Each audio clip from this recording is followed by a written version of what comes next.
3 দিন তোমাদের সঙ্গে কাজ করে যথেষ্ট ভালো অভিজ্ঞতা নিলাম। আমার এই করবুক মহকুমাতে বা অমরপুর এই অঞ্চলে এই ধরনের কাজে করার সুযোগ এবারই প্রথম। আমরা উদয়পুরের বিভিন্ন সময়ে বিভিন্ন জায়গাতে, বিশেষ করে গ্রামীণ অঞ্চলে, যেখানে ওই অর্থে ছেলেমেয়েরা নাচ গান শেখার সুযোগ পায় না, যেটা শহরের ছেলে মেয়েদের ক্ষেত্রে খুব ইজি বা অ্যাভেলেবেল বর্তমান সময়ে। যারা উৎসাহী বা প্রতিভাবান আছে তারা একটু যদি আমরা আমাদের যতটুকু সামর্থ্য সে থেকে কিছু দিতে পারি এবং তারা যদি এটা জীবনে কাজে লাগে, তাইলেই আমাদের এই উদ্যোগটার সার্থকতা। তবে আমার কিছু বক্তব্য থাকে, এইসব কাজ যেখানে যেখানে করে আসছি তারা কিন্তু অভিজ্ঞতা যেরকম বা আশাটা যেরকম, যেখানে আজকে নাচের 3 দিনের ওয়ার্কশপ হইলো, তারপরে তোমাদের একটা প্রোগ্রাম হইব, এইখানেই যেন ব্যাপারটা শেষ না হয়। এখানে আজকে 2টা ব্যাচে মোটামুটি আমি 30 জনের বা একটু বেশি হইব বাচ্চা নাচ করছে। তাদের মধ্যে থেকে সবাই যে নাচ নিয়ে আগাইতে পারবো এমন নাও হইতে পারে, কিন্তু যদি একজনও এই স্কুল থেকে বা এখানে যারা ওয়ার্কশপে পার্টিসিপেট করছে এর মধ্যে যদি একজনও ভবিষ্যতে নাচটারে কন্টিনিউ করে, তাইলেই কিন্তু আমাদের এই ওয়ার্কশপটা সাকসেস। এই প্রত্যন্ত অঞ্চলের একটা মেয়ে যদি নাচ নিয়ে পরবর্তী সময়ে প্রোগ্রাম করা বা বিভিন্ন নাচের সঙ্গে যুক্ত থাকে, তাইলেই আমাদের উদ্দেশ্যটা সফল হয় আর কি। নাইলে আমরা তো উদয়পুরে মানে সময় দিতে পারি না, এমন হয় সোম থেকে শনি আর শনি রোববার তো বাজে অবস্থা, ছেলে মেয়েদের সময় দেওয়া সম্ভব হয়ে ওঠে না, এত সম্ভব ছেলে মেয়ে শিখতে চাই। তারপরেও কেন আমরা এই গ্রামে আসা, এটা তোমাদের স্যারও জানেন বা তোমার স্যাররা তোমরা হয়তো এতক্ষণে বুঝতে পারছো। আমাদের এই উদ্দেশ্যটা সফল করবো তখনই যখন তোমরা এই জিনিসটাই কন্টিনিউ করবা।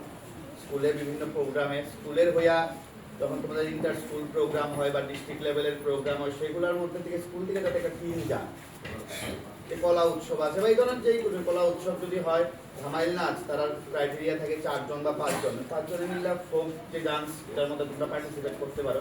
পুরস্কারটাই শেষ কথা না, এখান থেকে যদি একটা টিম যায়, জানবো যে এই স্কুলের ছেলে মেয়েরাও নাচ গানের চর্চা করতেছে। বা ইন্ডিভিজুয়াল বিভিন্ন আইটেম হইতে পারে, পাড়ার একটা ক্লাবে একটা সরস্বতী পূজা, দুর্গা পূজা হইলো, কোথাও ওইখানে তোমরা নাচ করলা, কি হইলো? তাইলে আমার এই গ্রামটা, গ্রামের ছেলে মেয়েরা সংস্কৃতি মনা হইয়া তার মানসিক বিকাশটা সঠিক হইল।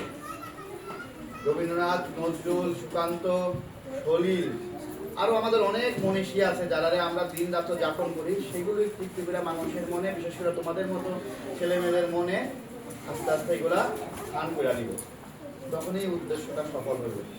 আরেকটা ব্যাপার করি, তোমরা যদি ভবিষ্যতেও কোনো সময় কোনো স্কুল রিলেটেড হলে খুবই ভালো, স্কুল রিলেটেড না হইলেও আর যদি নাচ রিলেটেড কোনো বিষয়ে প্রশ্ন জিজ্ঞাসা বা শেখার আগ্রহ কোনো রকমের কিছু থাকে, যে একটা নাচের ভিডিও পাঠাইলে এটা দেখে একটা নাচ শিখবা, সবসময় তোমরা হয়তো উদয়পুর গিয়া সম্ভব না, আমারও আসা সম্ভব না, তারপরেও আমি যদি কারো রেফারেন্স দিয়ে কোনোভাবে তারা কানেক্ট করে দিয়ে কোনো হেল্প করতে পারি, তোমরা আমার সঙ্গে যোগাযোগ করা, প্রয়োজনে তোমরা ফোন নাম্বার দিয়ে দিব বা স্যার কাছে আছে নিয়ে নিতে পারো, ঠিক আছে?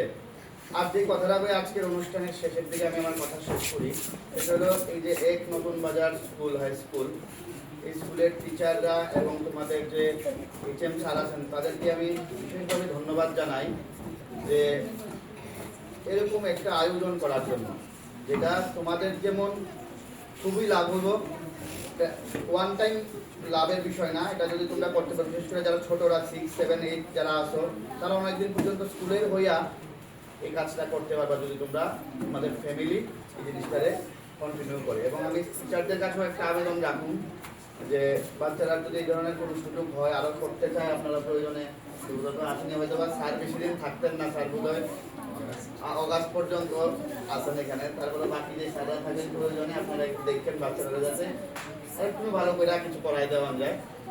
এই কথাই কইয়া আমি আমার আলোচনা শেষ করলাম। নমস্কার।